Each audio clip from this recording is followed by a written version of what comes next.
It's early June in the meadow now, and it's an absolutely peak condition. We've got the rattle going here, red clovers out, and it's going to be absolutely stunning for the next couple of months. And I just wanted to take this opportunity to talk a little bit about meadow management.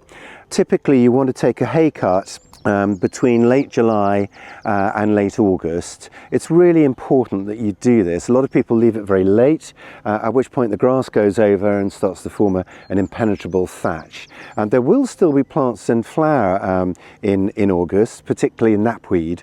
And it's again important to vary the time of that cuttings year to year, so you don't lose the representation of the early and the late flowering species. At the moment you can see that in the areas where the rattle's taken hold, there's actually very little hay to take off, but in some other areas which are particularly grassy, so for example here, you're going to be taking off quite a lot of hay. It's relatively easy to cut. You can hire machinery if you don't have it yourself, but do think about where you're going to put your risings. Again, it's really important to take them off when you take that hay cut. And then once you've taken the cut, keep your meadow tidy over the winter.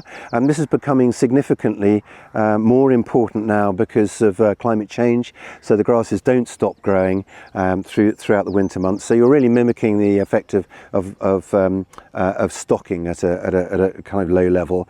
But just keep it cut. Again, always collecting the cuttings.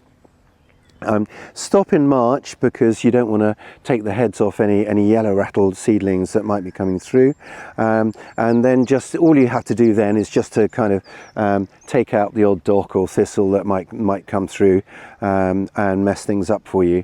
And that's really about it, to be absolutely honest. There's a lot of kind of mythology about how difficult wildflower meadows are, but even in relatively fertile areas like this one that we're walking through, what you tend to find is you just get grasses coming through. So we're working harder to diversify this area, but it doesn't make it any more difficult to manage, or indeed less aesthetically pleasing. Talking of which, good idea to mow these kind of serpentine paths through your meadow areas, which make them look much more designery, if you like.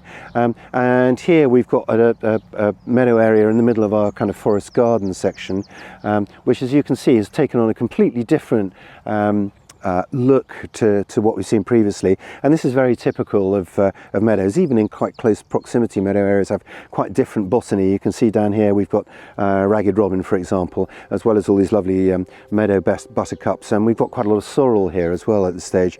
Earlier in the year, actually, this particular section is awash with cowslip as well. So all very lovely, and again, this area, exactly the same management as we were just talking about. So we'll be cutting this, given the cowslips which we're trying to encourage, we're going to be cutting this earlier rather than later, so most likely late July.